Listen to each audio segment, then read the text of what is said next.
Did you know the most notorious serial killer in the history of America? Today, we unrevealed the story of Samuel Little. He was a man who lived in the shadows, a drifter whose name remained unknown for decades. But when his story finally came to light, it shocked the world. This is the untold story of Samuel Little, America's most prolific serial killer.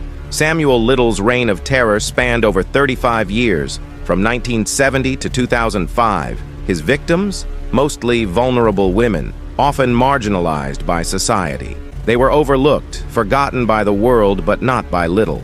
Despite being arrested nearly 100 times throughout his life, Little managed to evade justice for decades. His modus operandi was chillingly consistent. He targeted women who were often on the fringes of society, women who, if they disappeared, would not be missed immediately.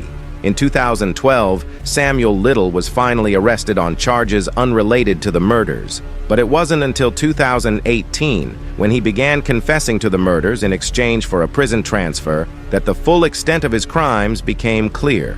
Little confessed to 93 murders, a staggering number that dwarfs the crimes of other notorious serial killers. The FBI, along with local law enforcement, has confirmed over 60 of these murders, making Samuel Little the deadliest serial killer in American history. But even with his confessions, many of his victims remain unidentified, their stories lost to time. Little's detailed recollections of his crimes, along with sketches of his victims, have helped solve cold cases across the country. Yet, the true horror of his story lies in how easily he slipped through the cracks for so long. Samuel Little died in 2020 at the age of 80, leaving behind a legacy of terror and unanswered questions. His story is a grim reminder of the darkness that can hide in plain sight. The story of Samuel Little is a story of lives lost, justice delayed, and the relentless pursuit of truth. It's a story that we must never forget.